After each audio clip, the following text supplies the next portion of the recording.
નમસ્કાર દર્શક મિત્રો, બોટાદ દસ્તક ન્યૂઝમાં આપનું હાર્દિક સ્વાગત છે। હું છું એલડી મકવાણા। આપ જોઈ રહ્યા છો બોટાદ દસ્તક ન્યૂઝ। હવે પછીના સમાચાર વિગતવાર। જૂનાગઢમાં બેગલેસ ડેની અનોખી ઉજવણી।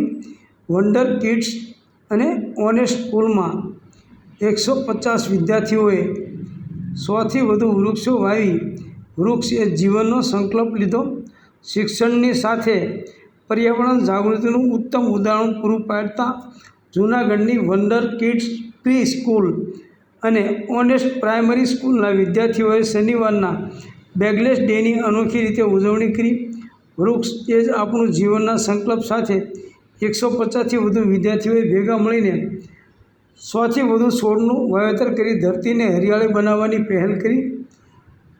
ભાર વગરના ભણતરના હેતુથી શાળાઓમાં દર શનિવારે બેગલેસ ડેની ઉજવણી કરવામાં આવે છે, જેમાં વિદ્યાર્થીઓને અન્ય પ્રવૃત્તિઓ કરાવવામાં આવે છે। આ પ્રવૃત્તિના ભાગરૂપે ઓનેસ્ટ પ્રાઇમરી સ્કૂલ અને વન્ડર કિડ્સ પ્રી સ્કૂલ દ્વારા પ્લાન્ટેશન ડેનું આયોજન કરવામાં આવ્યું હતું।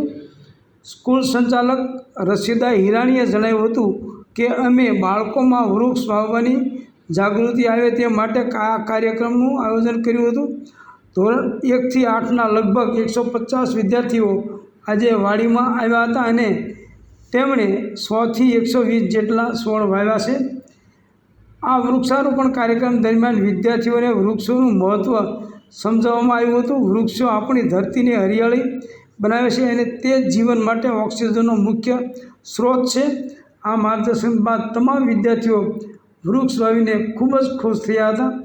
રશીદા હિરાણીએ વધુમાં જણાવ્યું હતું કે બાળકોને આ પ્રવૃત્તિમાંથી ઘણી પ્રેરણા મળી છે। તમામ 150 વિદ્યાર્થીઓએ સંકલ્પ લીધો છે કે તેઓ શાળામાં જ નહીં પરંતુ પોતાના ઘરે પણ વૃક્ષો વાવવાનું ચાલુ કરશે। આ પહેલ દર્શાવે છે કે શાળાનો માત્ર શૈક્ષણિક જ્ઞાન જ નહીં પરંતુ બાળકોને પર્યાવરણની સુરક્ષા અને સામાજિક જવાબદારીનું પણ શિક્ષણ આપી રહી છે, જે આવનારી પેઢી માટે એક સકારાત્મક પગલું છે। Botad Dastak news, L D Makwana, Botad.